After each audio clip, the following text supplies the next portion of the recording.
Bonjour à tous, je vous propose de continuer avec la prochaine session, donc la session 2 que je vais vous présenter de suite, qui porte celle-ci sur la diversité des modes d'habiter pour les personnes âgées et les personnes en situation de handicap. Dans cette session, nous aurons le plaisir d'entendre Madame Justine Gros-Perrin et Madame Aline Chassagne-Jacot qui vont nous présenter un projet qui a été porté par Monsieur Régis Aubry. Ensuite, nous entendrons Monsieur Nicolas Henkes qui nous présentera un projet développé qui porte sur l'accompagnement. Ensuite, nous aurons une présentation d'un projet réalisé par Madame Marion Villez, vivre et habiter ensemble à tout âge, même en situation de fragilité. Et le temps de discussion sera réalisé par Monsieur Pascal Dreyer, coordinateur scientifique à Leroy Merlin Sources. Alors, je vous propose sans plus attendre d'entendre l'intervention de Madame Justine Gros-Perrin et de Madame Aline Chassagne-Jacot, qui sont respectivement ingénieurs d'études et de recherche clinique au CHU de Besançon, au Centre hospitalier universitaire de Besançon, et socio-anthropologue au Centre hospitalier universitaire de Besançon toujours. Elles nous présenteront l'étude réalisée sur les dispositifs expérimentaux et les modèles d'habitat innovants, une alternative à l'EHPAD. Merci beaucoup. Alors, l'avancée en âge, c'est un processus au cours duquel peut se poser la question du changement de lieu de résidence pour la personne âgée en raison d'une potentielle diminution, altération de son état de santé et de son autonomie.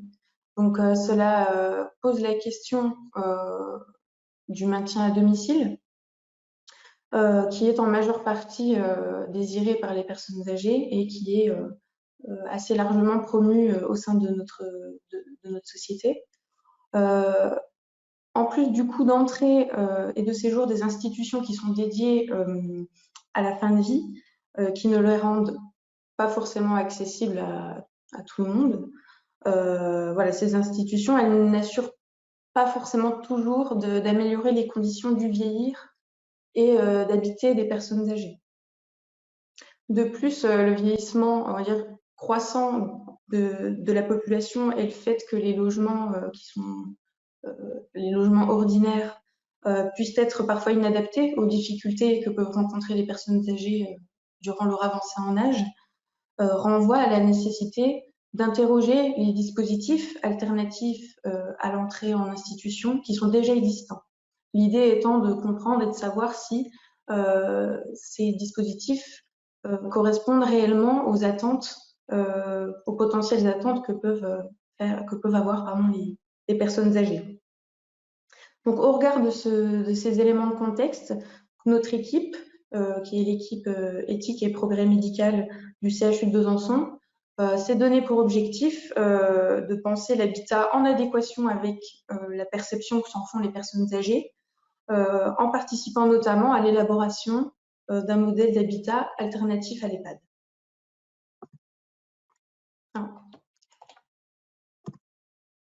Donc, le financement qui a été sollicité auprès de l'IRESP CNSA a été obtenu en 2018 dans le cadre de l'appel à projet intitulé « Les établissements et services médico-sociaux pour personnes âgées en perte d'autonomie et personnes handicapées ».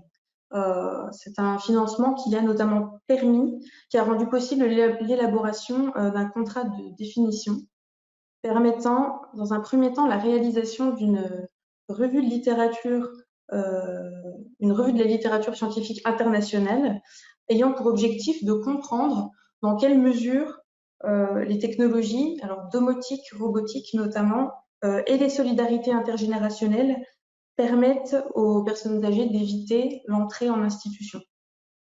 Donc cette revue de la littérature consistait en l'analyse d'articles scientifiques notamment. Donc, il y en a eu 53 à peu près après plusieurs phases de sélection. Et ces articles portaient voilà, sur ce que je viens de citer, les dispositifs technologiques et sur les solidarités intergénérationnelles. Ils ont été sélectionnés avec des mots-clés assez larges tels que housing, elderly, autonomie, dependency, etc. L'idée, c'était vraiment de cerner les grandes thématiques étudiées, la façon aussi dont le problème est posé par la communauté scientifique, et voilà, de mieux en comprendre les résultats.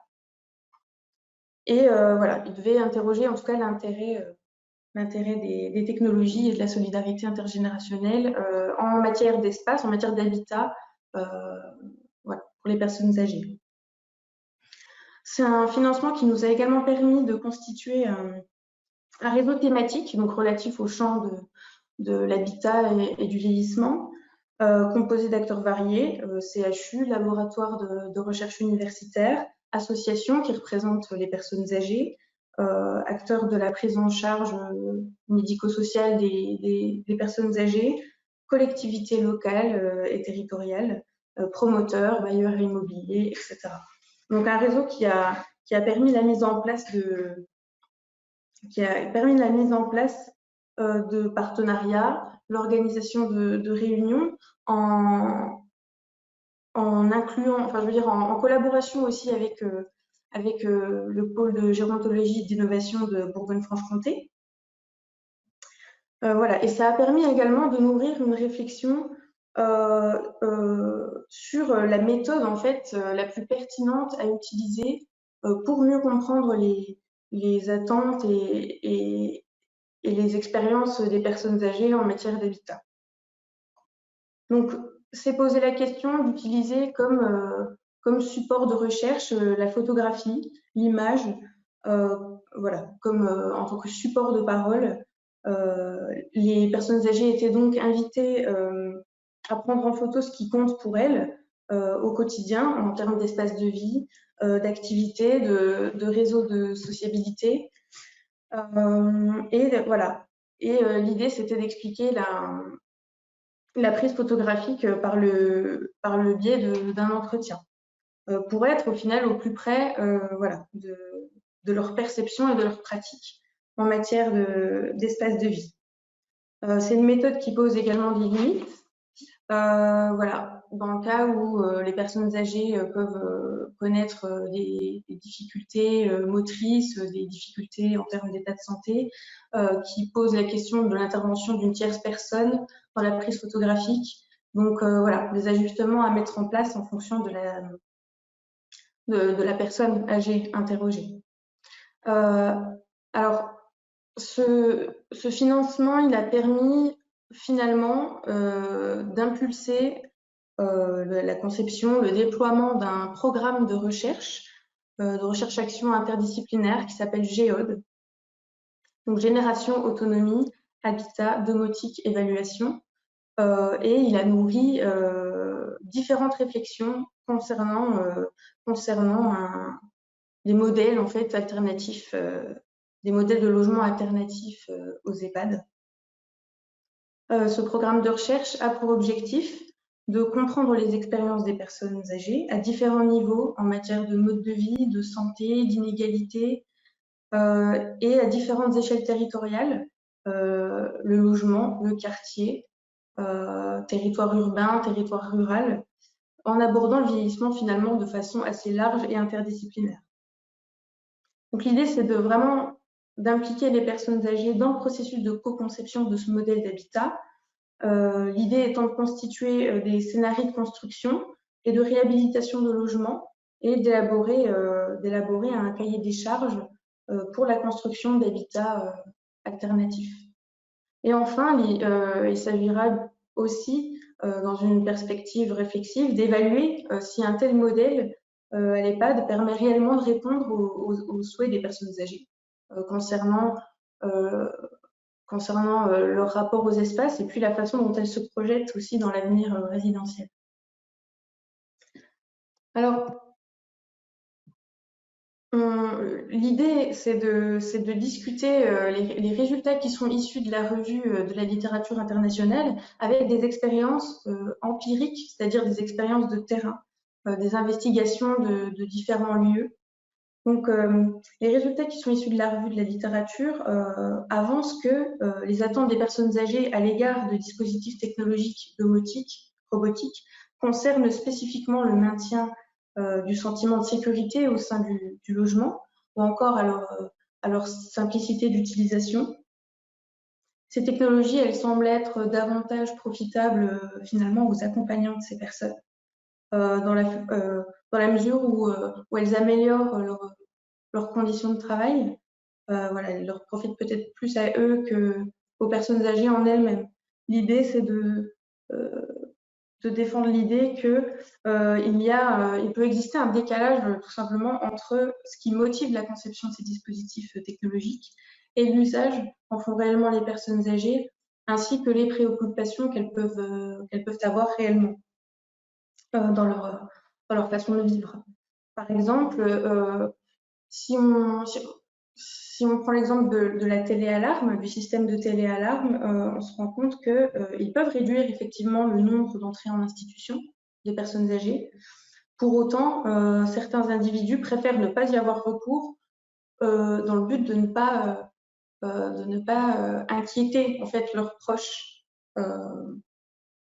Donc on ressent ce décalage peut-être au niveau de cet exemple-là.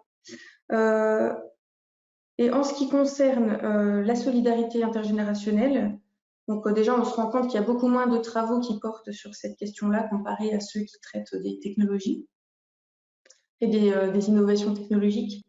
Donc la solidarité intergénérationnelle, si elle constitue, elle peut constituer un compromis qui peut à la fois améliorer les conditions de vie des personnes âgées et répondre à certains de leurs besoins, tout en offrant on va dire une solution pour les individus qui seraient plus jeunes à la précarité, etc.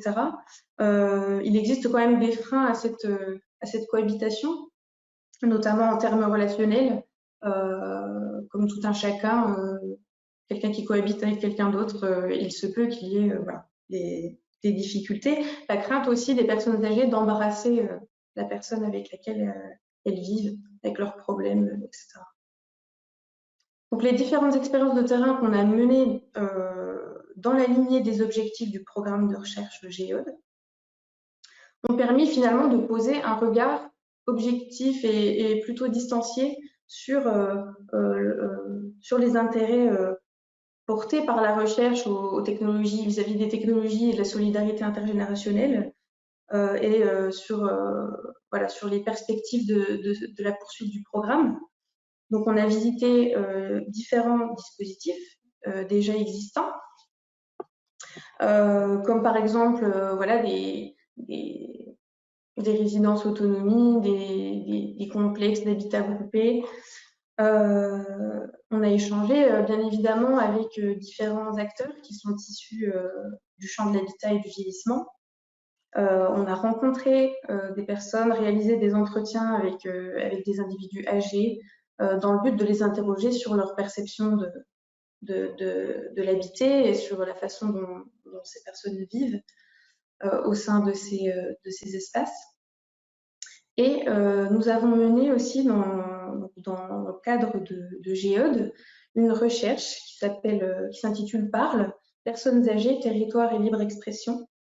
Et en fait, c'est la première étude de terrain qui a été réalisée dans le cadre du programme, financée par la Fondation de France. Et en fait, dans le cadre de cette recherche, qui est une recherche socio-anthropologique, nous nous sommes intéressés au vécu en fait de personnes qui sont âgées de 65 ans et plus et qui vivent à leur domicile, on va dire dans une relative autonomie. Et l'objectif est de mieux comprendre leurs éventuelles attentes en matière de logement et d'espace de vie. Ce qui m'amène à insister, à appuyer finalement l'idée d'impliquer activement les personnes âgées dans la conception de modèles d'habitat alternatifs, voilà, dans une démarche en fait participative par la réalisation d'entretiens et voilà, d'un travail assez fin de meilleure compréhension en fait de ce que vivent les personnes âgées. Les résultats de Parle montrent notamment que ces expériences d'habiter, en fait, elles sont complexes. Les résultats mettent en avant notamment le rôle des expériences résidentielles antérieures dans la caractérisation que font les personnes âgées de leur lieu de vie, dans la formulation des souhaits et des préférences, de leurs souhaits et de leurs préférences en matière d'habitat et dans la façon dont ces individus se projettent dans l'avenir. Et il faut aussi prendre en compte la pluralité de ces expériences et des perceptions qui sont liées à l'habitat. Voilà. Par exemple, il ressort de la revue de la littérature internationale que les personnes âgées connaissent des difficultés à anticiper leur avenir résidentiel, alors que les résultats de Parle montrent que ce n'est pas le cas, que ces personnes arrivent à anticiper leur vieux jour, entre guillemets, et en réadaptant leur logement, le logement qu'elles occupent actuellement, ou en faisant l'acquisition d'un logement que ces personnes jugent plus fonctionnel vis-à-vis voilà, des difficultés qu'elles peuvent rencontrer. Donc, finalement, ces résultats combinés voilà, de la revue de la littérature et puis des expériences qu'on a pu mener sur le terrain nous amènent à discuter finalement la notion d'habiter au regard de l'avancée en âge. On s'est rendu compte qu'avec dans le cadre de la recherche Parle, que les souhaits et les préférences des personnes âgées en matière d'espace de vie sont ordinaires, qu'elles ne sont pas très différentes de préférences que pourraient formuler des individus issus d'autres catégories d'âge. Donc ça interroge finalement la conception qu'on a des personnes, qu'on se fait dans nos sociétés des personnes âgées et la conception qu'elles se font d'elles-mêmes aussi. Les personnes âgées ne constituent pas une catégorie de population homogène et habiter en étant âgé ne se résume pas a priori à l'usage des technologies domotiques, robotiques. Voilà. On peut discuter de la façon dont sont conçus et pensés les logements à destination des personnes âgées, parce qu'il existe parfois un décalage finalement entre la façon dont les professionnels conçoivent ces logements, qui sont d'ailleurs parfois financièrement inaccessibles à certaines catégories de population. Voilà, et il y a un décalage avec les perceptions que s'en font les personnes âgées. Donc l'habitat alternatif, finalement, l'habitat innovant, ne doit pas être uniquement pensé en termes d'innovation technologique. Il s'agit d'interroger aussi d'autres formes de solidarité que la solidarité intergénérationnelle, interroger les solidarités de voisinage, les réseaux de sociabilité amicaux aussi, et la solidarité citoyenne, si je puis dire. Voilà, ce qui ressort vraiment de ces travaux pour le moment, c'est qu'il serait nécessaire d'appuyer la coopération entre les acteurs variés voilà, qui gravitent dans les champs de l'habitat et du vieillissement. Il faut appuyer une certaine implication citoyenne aussi. On pourrait penser à l'établissement, voilà, mais l'établissement formel d'un maillage de solidarité à l'échelle territoriale, par exemple du quartier, voilà, auquel s'ajouterait, si nécessaire, le recours aux technologies domotiques, robotiques, etc. Voilà. Merci de votre attention. Donc merci beaucoup pour cette organisation et merci évidemment de m'avoir invité. Alors je dis de nous avoir invités puisque c'est un projet que je coordonne, mais dans lequel travaillent plusieurs collègues et notamment deux étudiants de doctorat, Marcos Azevedo et Pierre Robiquet, dont je vous parlerai dans un instant. Et donc projet qui s'appelle effectivement Habiter avec un accompagnement. Alors, projet qui a pour point de départ une recherche antérieure que nous avions faite, en fait, j'avais faite à l'époque. Marcos Azevedo était déjà en tant qu'étudiant de master dans la recherche, mais pas encore Pierre Robiquet, mais qu'on avait faite avec d'autres personnes, donc sur les questions d'accompagnement au logement dans les personnes excusez-moi, je vais juste changer un peu l'affichage parce que je ne vois pas mon propre PowerPoint, ce qui est pas génial. Hop. Voilà. Sur l'accompagnement donc dans le logement des personnes souffrant de maladies ou de handicap psychique, et donc première recherche qui nous avait permis qui nous avait dont un constat, dont un résultat nous avait beaucoup marqué, qui était que on faisait face dans ce secteur à un monde alors émergent et florissant, mais un monde surtout un monde de pratiques mal définies, peu encadrées, situé entre différents champs ou différentes politiques publiques, politiques de santé mentale, politiques médico-sociales, politiques sociales diverses et variées. Alors, ce monde, pour le caractériser très rapidement, il est composé d'une diversité de services et d'établissements. Et alors, sur cette diapositive, je vous ai mis une liste. Alors, dans la première recherche qu'on avait c'était de se poser sur des territoires, 3 territoires en l'occurrence, et essayer de faire une cartographie de ces services d'accompagnement dans le logement. Et donc, on avait trouvé tout un ensemble de services qui s'inscrivaient dans ces différentes catégories de services des nomenclatures. Donc, SAVS, SAMSA, des appartements associatifs, éventuellement on pourra en parler, des appartements de coordination thérapeutique, ceux du côté de un chez soi d'abord, des appartements gouvernés, partagés, etc. Bon. Je vais pas passer dans le détail de cette liste, mais donc constat donc d'un éclatement, d'une diversité de services et d'établissements, donc inscrits dans une diversité de catégories juridiques, j'ai envie de dire. Des établissements par ailleurs visant des problèmes multidimensionnels et peu définis. Alors cette notion d'accompagnement dans le logement, ce qui nous a aussi beaucoup frappé à l'époque, c'était que ça renvoyait à des tâches très multiples et qui d'un service à l'autre prenaient des formes très différentes. Alors certains services se consacraient plus étaient très consacrés aux difficultés des personnes dans les gestes du quotidien, d'autres sur des dimensions plus globales de difficultés à habiter. D'autres encore venaient compenser des formes de précarité économique, il y avait des enjeux aussi juridiques, etc. Bon. Troisième élément, ces services, ils agissent auprès des personnes en mobilisant des idéologies professionnelles. Alors, si le terme d'idéologie vous choque, pensez plutôt à des philosophies professionnelles diverses. Alors, il y a des services qui se réclament de la thérapie, d'autres qui se réclament plutôt de l'éducatif, d'autres qui sont plutôt du côté de la compensation, de la compensation, de l'accès à un droit, etc. Bon.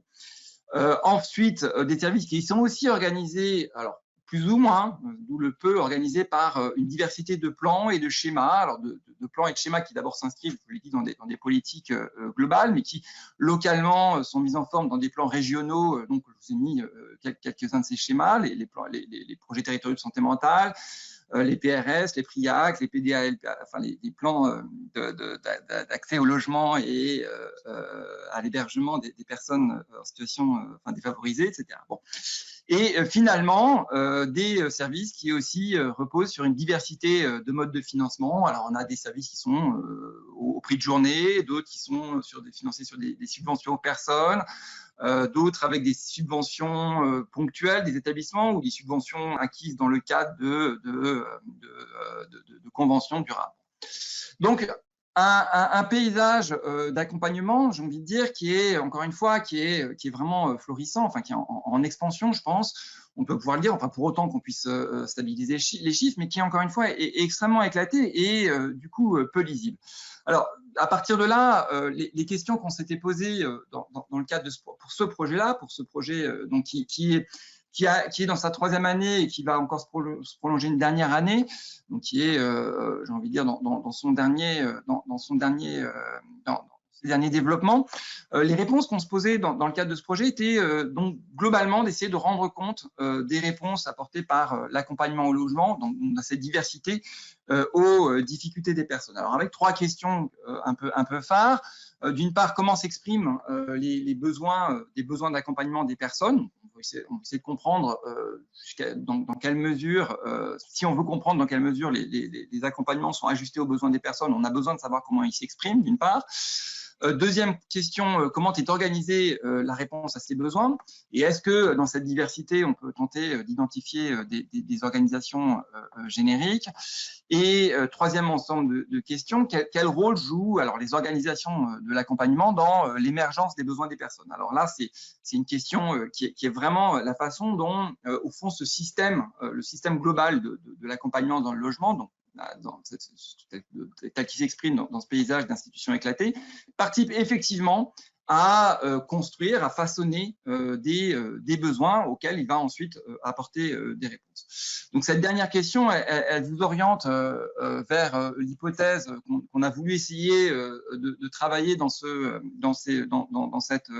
recherche, qui est de repenser les besoins d'accompagnement. Alors, repenser les besoins d'accompagnement en avançant l'idée que les besoins d'accompagnement des personnes, ils ne découlent pas mécaniquement des incapacités dont elles souffrent, hein, mais qu'ils émergent, ces besoins de la participation des personnes à des réseaux organisés d'acteurs et d'institutions qui contribuent à mettre en forme ces besoins.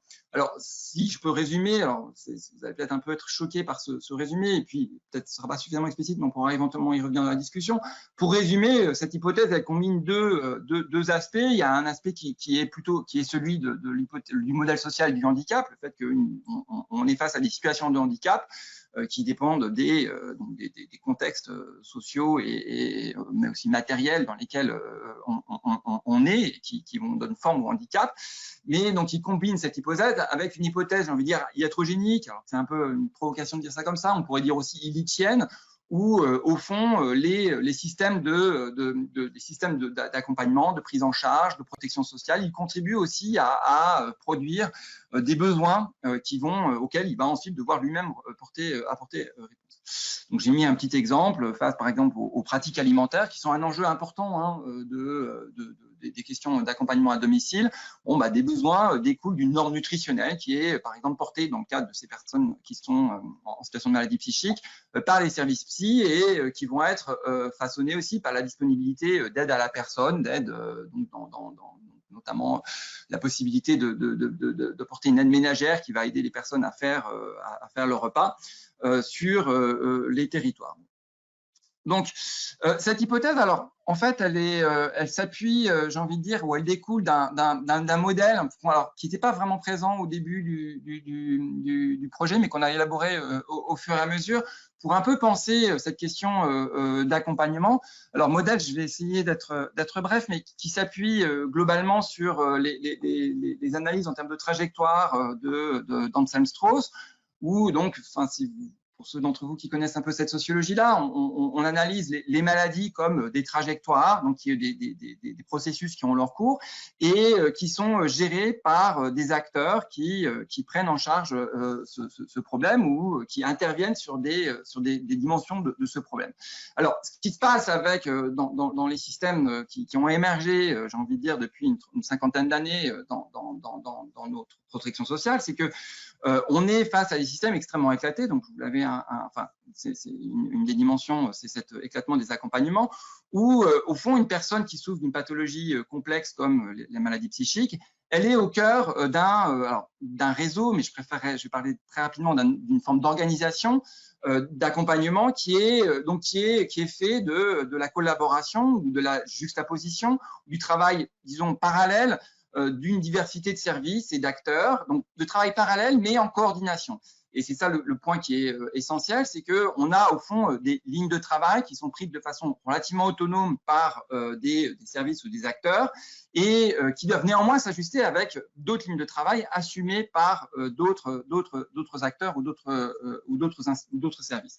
Donc typiquement, c'est ce que j'ai essayé de représenter sur cette flèche des accompagnements, sur ce diagramme des flèches des accompagnements. Vous avez le cours de la maladie au milieu, mais autour, vous voyez que vous avez un service psychiatrique qui se met en place, qui va faire intervenir une assistante de secteur, laquelle va, par un travail, mettre en place un accompagnement à domicile avec le service psychiatrique. Va souvent le psychiatre va y contribuer lui aussi, mais qui va prendre la forme d'une intermédiation locative, donc pour mettre à disposition un logement, auquel va être ajoutée une aide à domicile qui va visiter la personne, et tout ça va fonctionner en bonne attente, pendant que de l'autre côté, bon, la personne elle aura aussi bénéficié d'un accompagnement par un ergothérapeute de secteur, éventuellement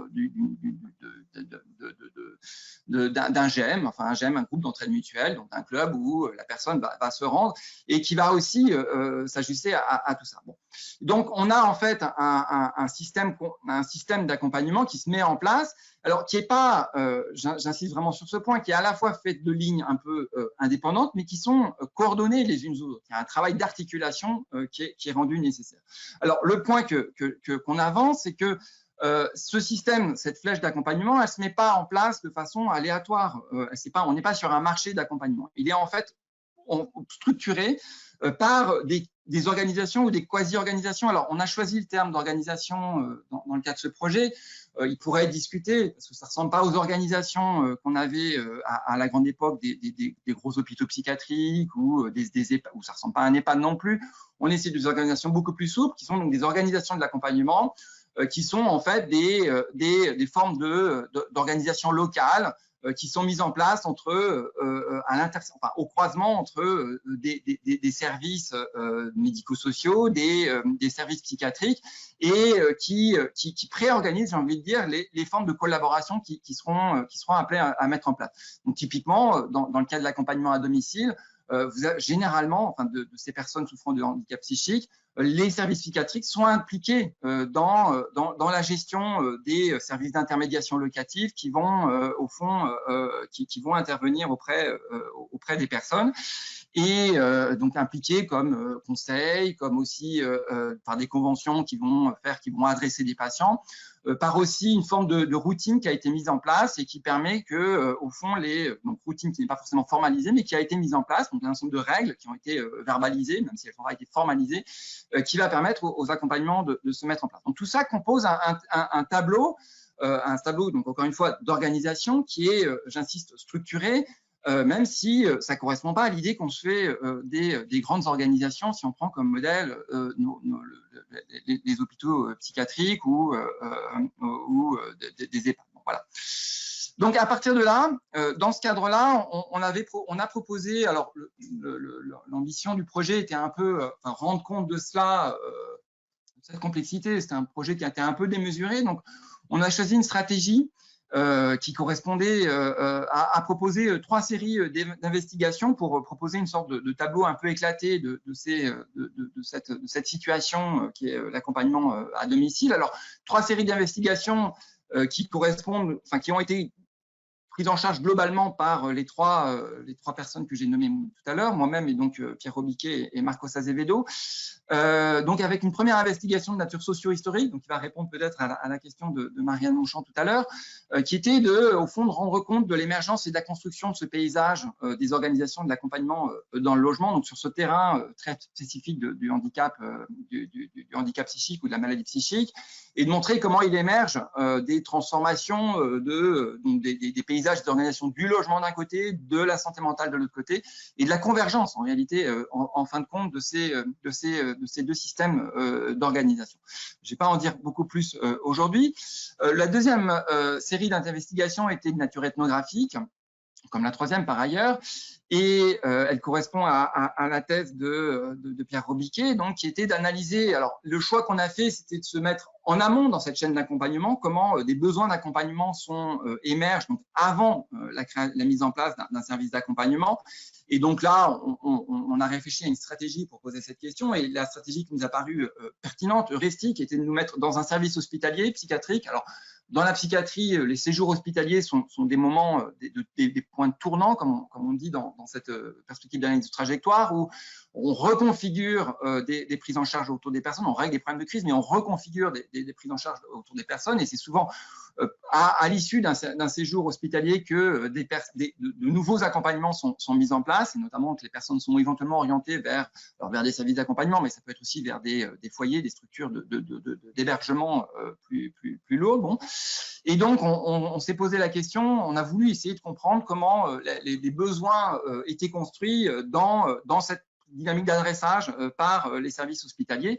Et donc, on a mené une enquête, Pierre Robiquet a mené une enquête sur 2 terrains, en milieu urbain et en milieu rural. Et la troisième ethnographie visait donc à se mettre de l'autre côté, à l'autre bout de la chaîne, de l'autre côté de l'adressage, qui était de rendre compte des réponses apportées par les services d'accompagnement. Et là, on a choisi une stratégie qui correspondait à comparer 3 services, alors qu'on identifie par 3 statuts, un SAVS, un SAMSA et des appartements associatifs, même si, en fait, ça résume pas, j'ai envie de dire, la comparaison qu'on fait, dans le sens où c'est pas ça, on prend pas ça comme un indicateur de caractéristiques. On prend pas les services qu'on a pris comme représentants, j'ai envie de dire, de ces différentes catégories. La stratégie était plutôt de varier la nature des services pour essayer de faire varier un peu les services eux-mêmes. Donc, encore une fois, c'est 3 ensembles d'investigations éclatées qui vont pas, dont l'objectif n'est pas d'apporter de nourrir, j'ai envie de dire, un diagnostic d'ensemble de l'accompagnement dans le logement, mais qui est plutôt, l'objectif est plutôt d'en illustrer et d'en comprendre quelques processus. Alors, du coup, j'ai prévu 2 diapositives. Je pense que j'arrive assez rapidement à l'issue de ma présentation. 2 diapositives pour vous donner une idée des résultats. Alors, sur l'ethnographie, la première ethnographie qui est située, donc je vous l'ai dit, dans un service hospitalier, ce qui nous a beaucoup intéressé, c'était la façon dont, au fond, les équipes hospitalières investissent. Alors, je vais revenir sur cette idée d'investissement. Investissent les patients et construisent avec eux des besoins d'accompagnement en fonction de l'insertion de ces services dans le paysage local de l'accompagnement, de la position qu'ils y occupent et de la façon dont, encore une fois, les relations qu'ils entretiennent avec différents types de services. Alors, cette notion d'investissement, elle nous a paru fructueuse. Pour penser ça, alors, on a essayé de la définir, l'investissement d'une équipe psychiatrique auprès d'un patient, comme ce que cette équipe estime pouvoir faire pour un patient en fonction de l'évaluation qu'elle fait de la situation. Et l'idée qui est derrière ça, c'est que en fait, la psychiatrie, il y a d'une part ce qui est le mandat de la psychiatrie en principe, qui est de soigner, de guérir, j'ai envie de dire, les personnes, un objectif de traitement, de thérapie auprès des personnes, mais ce mandat est suffisamment flou pour permettre une marge de manœuvre au service et de cette sorte de négocier son engagement auprès de la personne dans d'autres dimensions que le soin strict, et notamment dans cette dimension de nature sociale, d'investissement du logement ou d'investissement d'autres secteurs de la vie sociale. Donc c'est le contraste, j'ai envie de dire, entre l'écart, entre le mandat, de la psychiatrie, encore une fois, soigner dans le sens thérapeutique, des personnes, et j'ai envie de dire la dimension holistique des problèmes des patients, qui fait naître cette question de l'investissement. Il y a des patients qu'on investit énormément, donc au fond l'équipe se projette dans l'ensemble des dimensions de sa vie, versus des patients pour lesquels au fond le service proposé par les services va être par la psychiatrie va être beaucoup plus limité. Et donc cette notion d'investissement, elle nous a paru intéressante pour travailler, pour comprendre les façons dont les équipes psychiatriques, encore une fois, se projettent sur des dimensions de la vie sociale et construisent éventuellement autour de ces dimensions des problèmes qui vont les permettre d'accrocher dans ce processus d'adressage des services d'accompagnement qui prendront éventuellement le relais. Et donc, évidemment, dans la situation inverse, on a des situations où les services investissent peu des personnes, de sorte que les problèmes relatifs au logement, par exemple, ne seront pas exprimés dans le cadre du service de la prise en charge psychiatrique et donneront pas lieu de la part du service psychiatrique à proposition d'accompagnement. Donc, on a essayé, alors là, c'est des analyses qu'on est en train vraiment de mener. Alors, du coup, je propose ça de façon très prospective, de caractériser là, jusqu'à présent, dans les services, 2 attitudes. L'attitude où on a un service qui dosait son investissement en fonction des accompagnements mobilisés par la personne, versus un service qui, donc en partant de ce que la personne elle-même est capable de mobiliser, donc on dose soi-même son propre investissement, versus une autre situation qu'on avait repérée où on a des services qui, au contraire, vont jusqu'au bout de ce qu'ils peuvent faire pour, au fond, avant de placer une personne et de construire un relais côté de l'accompagnement. Alors, du côté de… Monsieur Henkes, excusez-moi, avec mon vilain rôle, je vous rappelle simplement qu'il faudra conclure. Bah, pas de souci. Du coup, je vais passer sur cette deuxième ethnographie, mais je vais conclure tout de suite avec quelques perspectives. Alors, le premier point que je voulais souligner, encore une fois, mais vous avez compris, c'était le parti pris qu'on a eu donc, dans cette recherche, parti pris un peu contre-courant, j'ai envie de dire, un peu à contre-courant peut-être des idées qu'on a sur les transformations et qu'a rappelé Marianne Monchamp dans le sens d'une personnalisation des services, qui est d'insister sur le fait que cette personnalisation des services, elle repose sur des dynamiques organisationnelles. Si j'avais un peu de temps, j'essaierai de nourrir ce constat. Des dynamiques organisationnelles qui à la fois créent les services d'accompagnement et qui aussi animent la façon dont ces accompagnements se déroulent. Et donc, c'est cette dynamique organisationnelle qu'on a voulu mettre au centre de notre investigation. Et la raison pour laquelle on a voulu essayer de penser cette dimension d'organisation, c'est qu'il nous a semblé, encore une fois, c'est ce constat un peu d'émiettement de l'accompagnement que je vous rappelais tout à l'heure, qui nous a attiré notre attention là-dessus, qui a un vrai enjeu de justice dans le système actuel de prise en charge, d'accompagnement de ces personnes souffrant de handicap psychique. Mais je pense que la situation pourrait se reproduire avant, donc un enjeu de justice autour de plusieurs enjeux, à dire vrai, la mise en œuvre du droit au logement d'une part, la question de savoir comment est-ce qu'on peut effectivement répondre à cette demande que font les personnes de disposer d'un habitat et qui est rendu compliqué par l'illisibilité du système, je veux dire l'effectivité du droit au logement est notamment compliquée par l'illisibilité du système d'accompagnement, mais qui tient aussi au fait que différentes formes d'accompagnement vous ouvrent différents droits. Différentes formes de logement aussi, de logement accompagné vous ouvrent différents droits. Et là, il y a aussi une réflexion à avoir, il me semble, sur les façons dont on associe des droits à des formes d'accompagnement dans le logement. Et finalement, peut-être une des perspectives qu'on voudrait avancer, c'est donc, je vous l'ai dit, face à ce paysage très éclaté, il me semble qu'il y a une nécessité de repenser des systèmes d'information qui soient, au fond, qui soient plus près des expériences des personnes. Encore une fois, la faiblesse des données dont on dispose pour renseigner ces expériences d'accompagnement est pour nous un des enseignements majeurs de cette recherche depuis qu'on l'a commencée. Et donc, il me semble qu'il y a un besoin de repenser de façon un peu générique, j'ai envie de dire, des enquêtes portées par les institutions et donc des systèmes d'information qui vont avec. Je vous remercie. Donc, merci effectivement, merci à vous pour l'invitation à participer à ce séminaire et puis merci aussi évidemment pour le financement accordé pour mener à bien la recherche dont je vais effectivement vous dire quelques mots rapidement à l'instant. Donc, recherche que j'ai coordonnée, qui a été financée dans le cadre de l'appel à projet 2018 sur les établissements et services médico-sociaux et donc que nous avons initié en 2019 pour une durée donc de 2 ans et qui arrive donc à son terme. Donc, c'est une recherche qui est portée par un petit collectif d'acteurs que je représente aujourd'hui, faute de disponibilité des personnes avec qui nous l'avons menée. Ce collectif était composé de chercheurs, donc moi-même en tant que coordinatrice, Julien Aimé qui a été recruté grâce au financement obtenu et donc dans le cadre d'un postdoc et qui d'une certaine manière est vraiment celui qui a mené la démarche au quotidien. Et cette recherche a été menée avec la collaboration de Cécile Rosenfelder qui d'une certaine manière est aussi à l'origine de cette démarche par les liens qu'elle avait noués avec l'un des partenaires dont je vais parler à l'instant et dans le cadre d'un projet antérieur. Collectif de chercheurs et puis d'acteurs implantés dans le Bas-Rhin, désireux de continuer d'innover, d'inventer pour apporter des réponses pertinentes. Et donc, ces acteurs sont un gestionnaire d'établissement, en particulier d'EHPAD, une communauté de communes située dans un contexte périurbain et une association de citoyens âgés.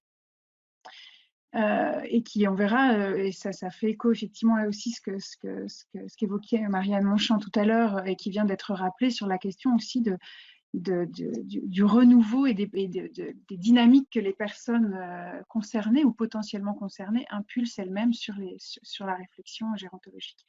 Donc, si on passe à la diapo suivante, voilà, je vais vous dire quelques mots sur le contexte dans un premier temps.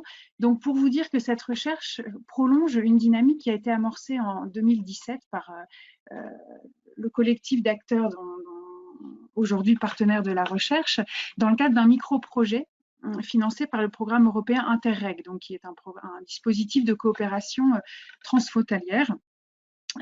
Et donc dynamique dans laquelle était impliquée à l'époque justement Cécile Rosenfelder, qui faisait à l'époque sa thèse. Dans cette démarche, les partenaires français du Bas-Rhin avec lesquels nous travaillons aujourd'hui cherchaient à répondre aux défis posés par le vieillissement de la population sur leur territoire en le pensant dans une perspective globale et en essayant de s'appuyer sur justement les ressources de leur territoire d'intervention. Et dans le cadre de cette dynamique et cette démarche collective, ils ont rencontré une approche particulière, un modèle qui s'appelle le Pflegemix, qui est donc une approche novatrice formalisée par une chercheuse allemande, Cornelia Krischeldorf, et expérimentée dans plusieurs communes d'Allemagne.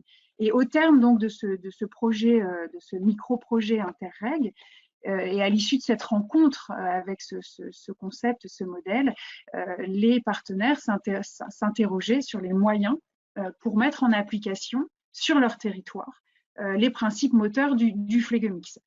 Et c'est donc à ce stade-là que démarre la recherche dont je vais vous parler, dont il est question tout de suite, et qui avait donc pour ambition de prolonger la démarche amorcée par ces acteurs.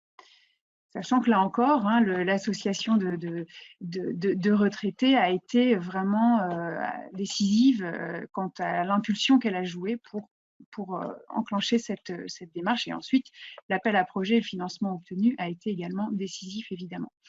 Alors, je ne vais pas ici définir dans le détail le Pflegemix, mais malgré tout, il me faut vous dire quelques mots sur ce concept, pour vous dire qu'il s'agit donc d'un concept d'accompagnement qu'on pourrait appeler décloisonné, qui en fait cherche à articuler l'aide familiale, l'habitat, les services de soins et la solidarité locale à travers la constitution d'un réseau, de solidarité d'une certaine manière qui implique tous les acteurs du territoire. Donc l'enjeu de cette approche est moins d'optimiser un service, une modalité d'accompagnement particulière, qu'à combiner différents types d'aides et à faire dialoguer les différentes catégories d'acteurs à l'échelle d'un territoire pour construire une réponse au vieillissement qui soit pertinente et qui engage tout le monde. Donc, pour le dire rapidement, les principes moteurs du Pflegemix sont l'implication des citoyens, la création d'un réseau d'entraide solidaire, je l'évoquais, réseau de soutien local, qui soit mixte et flexible. Et donc, une approche décloisonnée, ça, je l'évoquais. Alors, quelques mots, ceci étant dit, pour parler un peu des enjeux ou des postulats de départ. Notre travail donc aborde entre autres les enjeux de l'habitat, de la vie sociale, mais en pensant l'habitat non pas en lui-même, mais vraiment en lien avec son territoire et celles et ceux qui le composent. Et finalement, voilà, ce qu'il s'agissait de penser, c'est aussi la question, au-delà de l'habitat, la question de l'habiter, c'est-à-dire l'espace tel qu'il est vécu, tel qu'il est appropriable. Et en miroir, évidemment, c'est la question de savoir à quelles conditions il est possible d'exercer un usage de l'espace dans lequel on évolue. Et donc, finalement, c'était de penser l'habiter comme une expérience au dedans d'un logement, mais aussi au dehors. Voilà, et de ne pas se limiter aux quatre murs d'un logement, que ce soit un domicile ordinaire ou une structure d'hébergement collectif. Donc, le deuxième postulat majeur était aussi l'idée que seul un engagement partagé à l'échelle locale entre les acteurs du secteur médico-social, mais aussi les acteurs de la société civile, peut contribuer à construire un climat qui soit bienveillant pour tous et qui soit donc de nature à renouveler l'action gérontologique, ce qui suppose donc d'une certaine manière de s'émanciper des logiques d'action dont il a été finalement question toute la matinée aussi, des logiques d'action sectorielles, catégorielles, qui dominent encore largement l'action en matière de vieillissement. Alors, si on passe à la diapositive suivante pour préciser un peu les objectifs précis de cette recherche, globalement, cette recherche souhaitait penser et accompagner l'émergence de dynamiques, encore une fois locales, qui cherchaient à créer les conditions favorables pour que les territoires, les lieux de vie des gens deviennent, et en l'occurrence des personnes âgées et fragiles, et les plus fragiles d'entre elles, puis pour que ces territoires soient donc des territoires solidaires et bienveillants, qui permettent aux personnes d'avoir droit de cité. Et on sait que ça, c'est un enjeu extrêmement important. Plus précisément, 2 axes de travail. Le premier, comprendre le rôle de l'approche Phlegomix dont je vous ai parlé tout à l'heure sur les partenaires français de notre collectif et la manière dont ils se l'approprient. Et le deuxième axe, c'était contribuer à un état des lieux sur 2 sites expérimentaux. Le quartier d'implantation d'un EHPAD géré par l'association, par la fondation gestionnaire partenaire de la démarche, et le territoire couvert par la communauté de communes partenaire de la démarche. Donc, élaborer un état des lieux et accompagner la co-construction de réponses adaptées aux enjeux locaux. Donc une sorte de mise en pratique à l'échelle locale d'actions inspirées par la démarche du Phlegomix. Alors sur la question de la méthodologie, donc c'est un point de la diapositive suivante, il s'agit bien d'une recherche-action, donc d'une recherche-action et une recherche collaborative qui est inscrite donc dans le champ des sciences participatives. Ce qui veut dire donc d'un point de vue très concret méthodologique, d'une démarche nécessairement évolutive et processuelle, et évidemment, en tant que recherche collaborative, d'une démarche co-construite, partagée avec les partenaires impliqués, et dont on espère, et dont on espère évidemment, qu'elle soit productrice de connaissances, de réflexions qui soient actionnables, pour reprendre les termes de François Houillet, actionnables par ses partenaires, et qu'elle soit donc un appui au changement. Ce qui nécessite aussi, et je le dis ici, d'accepter aussi pour tout le monde, du point de vue du chercheur, mais aussi évidemment des partenaires, d'accepter les aléas, les errements, accepter aussi parfois que le projet ne débouche pas sur quelque chose de concret, d'immédiatement visible, ou ne débouche pas tout de suite, ou assez vite, ou aussi vite que ce que nous l'avions imaginé, sur des choses concrètes et visibles. Donc et ce processus, ce cheminement, fait partie justement de ce qui nous a aussi intéressés et de ce que nous avons cherché à comprendre. Et puis évidemment, sur la question de la méthodologie, il faut évidemment rappeler que c'est une recherche qui a été bousculée par la crise sanitaire liée à la pandémie Covid-19 et aux mesures qui ont été nécessaires pour y faire face, et donc qui ne nous a pas permis de mener le travail tout à fait tel que nous l'avions imaginé, qui a nécessité quelques réorientations, et finalement la crise devenant en elle-même un objet de recherche à part entière, et évidemment les acteurs avec lesquels nous travaillons, l'équipe d'un EHPAD, une fondation gestionnaire d'établissement et une communauté de communes étaient aux premières lignes, et évidemment ont été particulièrement bousculés par cette crise. Donc, pour revenir rapidement, je vais aller vite sur la question de la méthodologie, sur l'axe 1, donc, qui consistait à comprendre le rôle du Phlegomix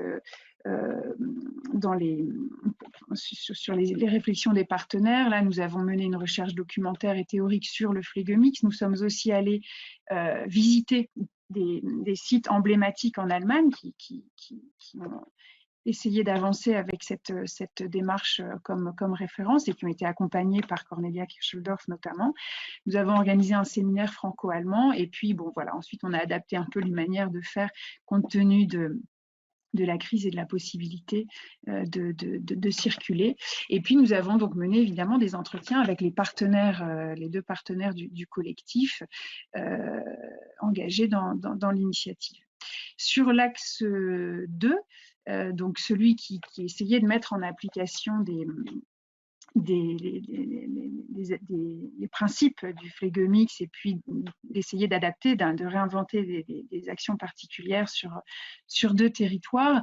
Là non plus, je ne vais pas entrer dans le détail, mais simplement vous dire que, et encore une fois, ça fait partie aussi des choses que nous analysons, qu'il y a eu pour chacun des 2 sites des réorientations qui sont liées à des raisons internes et externes, et puis, je l'ai évoqué tout à l'heure, à la crise ensuite que nous avons traversée, ce qui fait que par rapport au territoire et à l'action que nous avions entrepris avec la Fondation gestionnaire d'EHPAD, on s'est vraiment réorienté finalement sur un EHPAD en particulier, implanté en centre-ville, et donc la question de l'ouverture de l'EHPAD. Par rapport à la communauté de communes, là aussi, à travers un cheminement dont je ne refais pas ici l'histoire, il y a eu des réorientations et on s'est finalement orienté autour de l'idée qu'il fallait mieux identifier les acteurs du territoire, les besoins et les attentes des personnes âgées pour apporter une réponse plus ajustée et moins standardisée, ce qui était un enjeu aussi important pour la communauté de communes, puisque, et ça a été montré par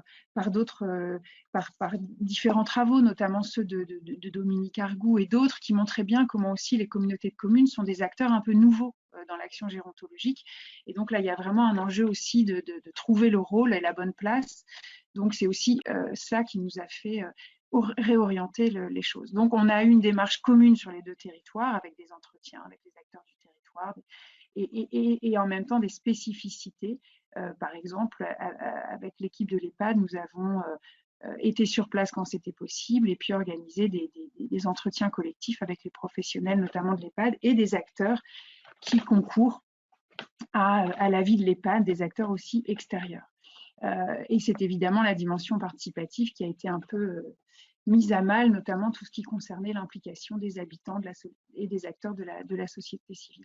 Alors, pour en venir à la diapo suivante, à quelques résultats très rapidement, alors ce travail nous a permis d'une part de décrire le mode de fonctionnement d'une démarche innovante jusqu'ici peu documentée, en tout cas peu documenté en France, le Phlegomix, et puis de questionner les cheminements d'une innovation. Et notamment, ce qui était très intéressant à observer, c'est que finalement, pour les partenaires engagés dans la démarche, donc la Fondation gestionnaire de l'EHPAD, la communauté de communes, mais aussi l'association de retraités, s'inspirer d'une approche développée outre-Rhin, se nourrir des échanges et de rencontres. C'était pas tellement, ça a été utile non pas pour transférer une démarche innovante, mais bien pour réorienter, légitimer et renforcer les démarches qu'ils avaient pu commencer à initier ou à imaginer par ailleurs. Ça a permis aussi de préciser le rôle qu'ils souhaitent et qu'ils peuvent jouer sur leur propre secteur d'intervention. Et notamment, par exemple, de renforcer l'idée qu'il est pertinent de réfléchir en termes de réseau d'acteurs, d'inscrire les personnes et les structures dans leur environnement. Donc finalement, voilà, la démarche de recherche a été un vrai levier, un point d'appui, mais en aucun cas, en effet, le souhait d'appliquer un modèle ou une recette pour que les partenaires fassent évoluer leurs propres réflexions et leurs propres actions, avec la spécificité dans notre cas, c'est que ce levier qu'a constitué la recherche a été vraiment renforcé et possible par les liens particuliers qui unissaient les partenaires préalablement et par un très long travail de réseau, notamment mené par l'association de retraités. Alors globalement, bon, ce qui est ressorti, et ça croise la nombre de travaux aussi, c'est le constat d'une méconnaissance des rôles, des places et des responsabilités de chacun dans ce qu'on pourrait appeler la configuration locale des pratiques du care et la difficulté à faire vivre au long cours une forme de coopération. Donc ça, on voit que ça reste un enjeu extrêmement important. Et puis, autre point sur lequel je voudrais insister, je ne peux pas traiter tous les sujets, c'est montrer, faire un focus un peu sur la crise sanitaire que nous traversons encore. Et ça commence à être bien documenté par certains travaux, mais ce qui est ressorti, c'est que vraiment cette crise a été évidemment une expérience ô combien traumatisante et violente, mais aussi une expérience significative.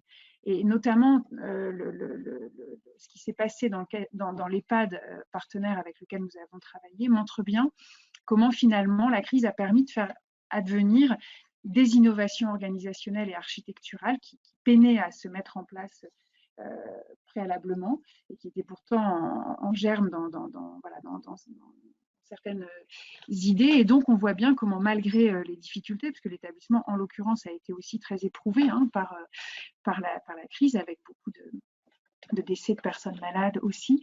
Mais voilà, il y a eu aussi des choses qui ont bougé, qui ont changé, qui ont été possibles en termes de solidarité de proximité, sur fond de tout le travail réalisé en amont pour ouvrir l'EHPAD sur l'extérieur, en termes aussi de sortie d'une surspécialisation des professionnels, dont on sait à quel point elle peut être aussi délétère pour les personnes accompagnées, et puis en termes d'aménagement des espaces. Alors pour finir, parce que je ne vais pas prendre plus de temps pour qu'on puisse échanger un peu ensuite.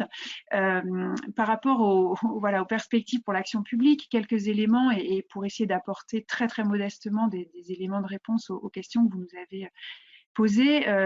Ce sur quoi je voudrais revenir là en quelques mots, c'est vraiment à quel point cette démarche, alors je ne vais pas élargir, là je vais vraiment parler de la démarche que nous avons mis en place, cette démarche collaborative a vraiment permis aux parties prenantes, aux partenaires, d'évoluer tant dans leur représentation que dans leur mode d'agir. Et ce qui était vraiment intéressant, c'est d'observer les sortes de déplacements théoriques qui ont pu être opérés, qui ont été réappropriés ensuite de manière différenciée par les uns et les autres. Mais je pense en particulier à certains dans notre petit collectif et donc certains partenaires acteurs sur le territoire qui ont vraiment changé, notamment dans le regard qu'ils pouvaient porter, par exemple, sur les EHPAD et qui sont passés de l'image un peu dominante, d'une image assez globalisante et négative des EHPAD, on en a parlé tout à l'heure, à une vision plus nuancée, l'EHPAD leur apparaissant comme un lieu pluriel d'une part et aussi potentiellement laboratoire d'idées. Donc ça me semble un apport qui n'est pas des moindres, tant on sait, on l'a évoqué tout à l'heure, c'est Marcel Gégère qui le rappelait, que les représentations jouent un rôle majeur et que les choses aussi changeront si on transforme les représentations. Et puis, dernier point peut-être, c'est la question par rapport à l'éclairage pour les politiques publiques, c'est de dire que la démarche de développement local et la transformation de l'offre gérontologique, c'est un peu évident de le dire, mais n'est absolument pas une méthode ou une procédure, mais bien un processus singulier et complexe qui implique donc des réponses nécessairement singulières et plurielles, avec un enjeu majeur, et là nous-mêmes on y a été confrontés évidemment, c'est la question de la temporalité. Et ça, je pense que c'est quelque chose qui est très, très important, c'est aussi comment on accorde des temporalités différentes, le temps de l'action publique, le temps de la recherche, le temps de la vie institutionnelle au sein des structures. Et un tout dernier point peut-être, si j'ai encore une minute, c'est aussi pour dire que la question de l'ouverture des EHPAD sur l'extérieur, je fais un focus sur un des aspects qu'on a travaillé, qui s'impose beaucoup aujourd'hui comme un axe fort d'intervention et d'action publique. On en entend beaucoup parler, notamment à travers ce qu'on appelle souvent l'EHPAD à domicile. Ce qui me semble en tout cas, et le travail qu'on a mené avec l'EHPAD partenaire le montre, c'est qu'il y a différentes voies, me semble-t-il, pour ouvrir un EHPAD sur l'extérieur, différents degrés. Et en tout cas, et encore une fois, l'expérience de l'EHPAD nous montre bien, les équipes y œuvrent déjà et depuis parfois de longues années, mais sans nécessairement le nommer ainsi ou avoir conscience de travailler à ce qu'on appelle aujourd'hui l'ouverture de l'EHPAD à domicile, etc. Mais pour autant, ils concourent à leur manière depuis déjà de longues années. Voilà, rapidement esquissé quelques points sur la recherche. Je vous remercie et je remercie la personne qui, aux manettes, je ne sais pas si c'est Marion ou quelqu'un d'autre, a changé les diapos. Merci Virginia. Merci beaucoup pour cette intervention, Marion Villez. Je propose sans plus attendre maintenant à tous les intervenants de cette session de nous rejoindre avec Pascal Dreyer également, qui est coordinateur scientifique à Leroy Merlin Sources, pour un temps de discussion. Nous n'aurons malheureusement pas le temps de répondre aux questions qui ont été posées parce qu'on est trop juste au niveau du timing. Par contre, ce que je propose, c'est qu'on enverra ces questions aux intervenants pour qu'elles ne soient pas perdues et que vous puissiez y répondre de cette façon-là. Merci beaucoup. Merci beaucoup tout d'abord à Marion pour l'organisation de cette session et puis bien sûr aux organisateurs pour leur invitation à participer aux travaux de ce séminaire. Et puis merci aux 3 équipes qui ont présenté leurs travaux de manière extrêmement intéressante. Alors peut-être un mot pour commencer pour dire que le titre de la session m'a paru peut-être au final un peu trompeur. En fait, on a moins entendu parler de diversification des modes d'habiter que de la diversification de l'offre de l'habitat et de la recomposition de l'accompagnement des personnes dans leur logement. Il n'en reste pas moins que pour les personnes dépendantes de l'aide d'autrui, cette dernière chose façonne profondément leur mode d'habiter. Et puis je note quand même quelque chose qui me frappe beaucoup dans l'intervention de Marion Villez, qu'on entend un petit peu partout, c'est l'enjeu transversal du décloisonnement des acteurs et évidemment de leur mise en dialogue qui reste difficile. Je pense que Nicolas Henkes l'a très bien évoqué à sa manière. Alors, je me suis beaucoup intéressé dans vos interventions à la question de l'identification des besoins et des attentes des personnes elles-mêmes au cœur de vos travaux et il m'a semblé que cette question était abordée de façon très différente et à 3 échelles.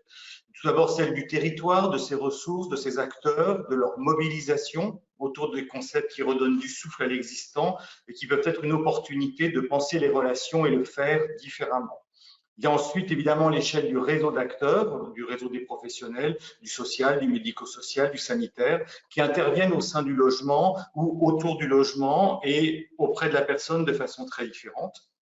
Et puis enfin, il y a les personnes et les professionnels eux-mêmes qui apportent des solutions technologiques, comme on l'a vu, ou relationnelles, pour penser de nouvelles formes d'habitat.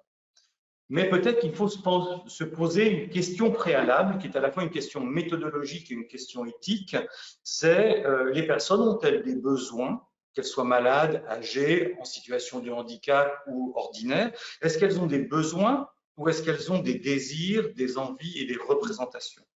Ça me frappe beaucoup parce qu'on sait qu'il y a 5 besoins fondamentaux autour de l'habiter. Je les rappelle juste pour mémoire ici, hein, c'est la protection et pas la sécurité, le confort, l'intimité, la chaleur, ou plus exactement ce que j'aime bien appeler la création d'un climat intérieur conforme à ses besoins. Et on sait que culturellement, les Anglais ont moins besoin de chaleur que les Français.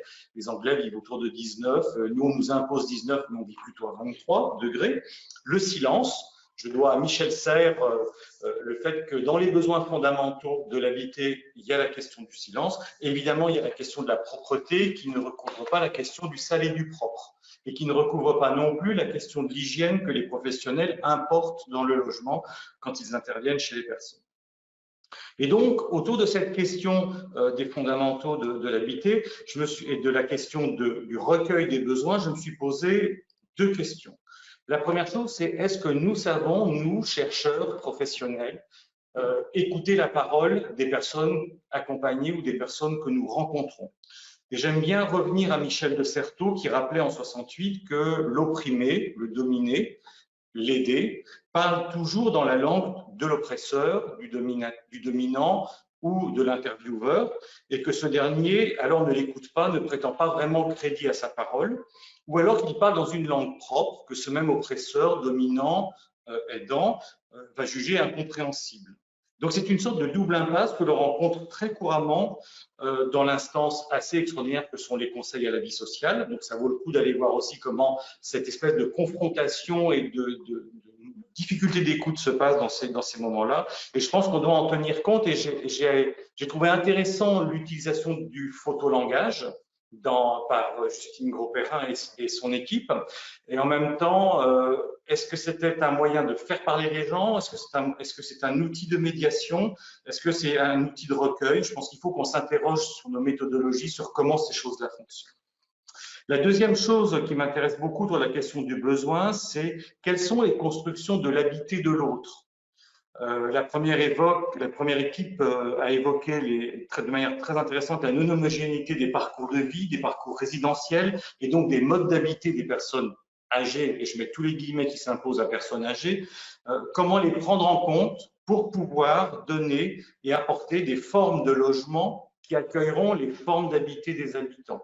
Et je trouve qu'on n'a pas assez entendu dans les présentations, parce que ça devait être induit ou un sous-texte, qu'il y a quand même une différence très forte entre le logement et les modes d'habiter. C'est complètement différent et ça ne se superpose pas toujours. Donc, peut-être pour terminer, puisqu'on n'aura pas le temps d'en parler ensemble, mais je suis prêt à répondre aux questions et aux remarques, bien évidemment, un certain nombre de petits points que j'ai souhaité soulever en vous écoutant.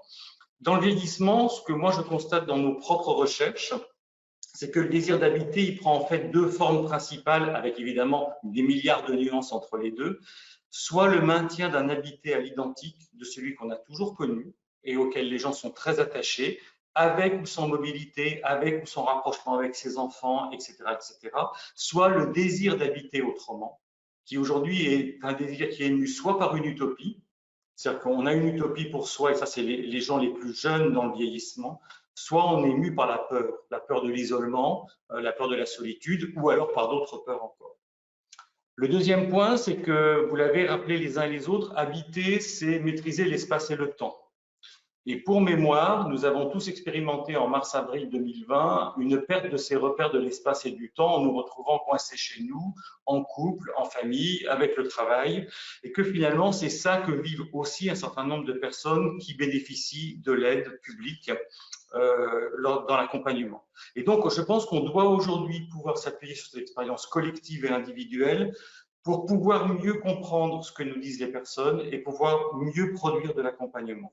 Et je trouve que l'isolement dans le grand âge, alors moi j'appelle le grand âge au-delà de 85 ans, 90 ans, et les troubles mentaux et cognitifs qui ont été évalués et qui souvent sont associés à une dilution du rapport au temps, et donc à une difficulté d'appréhension de l'espace, doivent absolument être pris en compte dans les modalités de l'accompagnement qui vont être mis en place dans le logement. Et le logement, quand il perd tous ses repères, il ne constitue plus un chez-soi. Et donc, du coup, ça me permet aussi d'évoquer l'espèce de faux nez qu'est l'idée du chez-soi pour tous ces publics qu'on accompagne. Je pense que dans un premier temps, il faut déjà leur permettre d'habiter. Et puis peut-être après de se dire qu'elles pourront avoir et accéder à un chez-soi. Sur la question de l'accompagnement, j'ai beaucoup aimé évidemment l'enjeu de la souplesse. Je viens du champ du handicap, très lointainement, et j'ai éprouvé la rigidité des modalités de l'accompagnement dans le handicap il y a une vingtaine d'années. J'ai bien aimé aussi le fait d'identifier les différentes idéologies professionnelles. Le mot ne me fait pas peur. Je pense qu'on défend des idéologies professionnelles les uns et les autres quand on intervient et que c'est important qu'on puisse trouver entre ces idéologies des modes de traduction et des modes d'articulation qui vont permettre de mieux répondre aux personnes. Et puis, il y a une chose qui m'a frappé enfin, c'est que sur cette question de l'accompagnement, on a beaucoup évoqué le logement et je me suis demandé si dans la politique publique, au fond, on n'accompagnait pas des individus dans des boîtes interchangeables, alors qu'il fallait qu'on arrive à accompagner des sujets plutôt vers des domiciles et cet accompagnement permettant à l'individu, au sujet, de planter, comme le dit Chemetov, son drapeau chez lui. Ce drapeau, il peut être très, très modeste, ça peut être juste quelques éléments de sa vie, ça peut être tout un ensemble de pratiques, mais en tout cas, comment est-ce qu'on permet à l'individu d'accéder à cette manière d'habiter. Sur la solidarité intergénérationnelle qui a été évoquée à plusieurs reprises, moi, ce que j'entends beaucoup dans les travaux que nous menons et dans ce que je peux lire, c'est que chez les personnes qui vieillissent, il y a d'abord une attente de solidarité intragénérationnelle. Et que la grande difficulté dans le très grand vieillissement, c'est de se retrouver sans solidarité intragénérationnelle parce qu'on est le survivant. Moi, je travaille en ce moment avec des gens qui ont autour de 95 ans et plus, ils sont seuls dans leur génération. Et ça, c'est extrêmement difficile. Et donc, l'enjeu, c'est comment, sur un registre de perte intragénérationnelle, on construit de la solidarité intergénérationnelle. Est-ce que, et je pense que là, pour le coup, les personnes âgées dépendent des technologies qu'elles ont acquises et avec lesquelles elles sont familiarisées. Par exemple, les personnes de plus de 95 ans, elles utilisent très bien le téléphone fixe. Et je pense que plutôt que de parler de robotique et de tablettes, il faut déjà utiliser les technologies que les personnes manipulent très bien et ça va leur permettre de rester en lien avec les autres. Et donc, du coup, cette question de l'intergénérationnel, il faut un peu le décaler et ne pas le réduire à ce que Geneviève Larocque, présidente de la Fondation nationale de gérontologie, aimait à dire les programmes bébé sur mémé. Et je pense que cette expression disait très bien les choses. On a une sorte d'obsession intergénérationnelle qui n'est pas forcément celle des personnes. Juste sur la technologie et surtout sur l'adaptation du logement, rappeler que les Français aménagent leur logement tout au long de leur vie et que quand ils l'adaptent pas, d'ailleurs, on leur demande de l'adapter et que l'adaptation, c'est une injonction extérieure. Et que ça, l'injonction extérieure, elle est extrêmement, extrêmement difficile à supporter, que donc avoir cette différence entre aménagement et adaptation, ça permet de se situer soi dans la relation à l'autre et puis de voir qu'est-ce qui est négociable ou pas du tout. Et j'ai bien aimé ce que Nicolas Henkes a dit sur le fait que finalement, entre ce qui est proposé par les professionnels et la personne elle se situe toujours dans une dimension holistique et absolument pas dans une dimension fragmentée, articulée, détachée, segmentée. Et puis pour terminer, j'ai retravaillé très récemment sur les travaux de Irving Yalom, qui est un grand psychothérapeute américain, et il distingue dans l'isolement 3 formes qui peuvent rejoindre tout notre enjeu aujourd'hui collectif, il me semble, dans cette session, qui est de produire des habitats qui vont permettre aux gens de continuer à vivre au milieu de la société.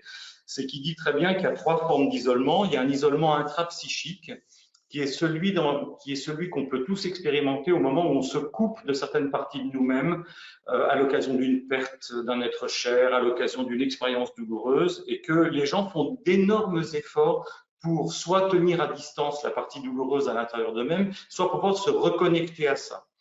Et je vais donner un exemple très concret. À l'occasion du confinement, une des personnes les plus âgées de notre recherche actuelle, qui a 97 ans, elle s'est réconciliée avec une part d'elle-même parce qu'elle a reconquis une pièce de son logement dans laquelle elle n'allait plus, qui était la chambre d'amis. Comme elle n'avait plus d'amis, elle ne pouvait plus y aller. C'était trop douloureux pour elle. Elle a reconquis cette pièce à l'occasion du confinement et elle s'est réconciliée avec elle-même. Donc ça, c'est un processus qui est assez intéressant à observer. Il y a évidemment l'isolement interpersonnel. Ça, c'est l'isolement contre lequel collectivement on essaie tous de lutter.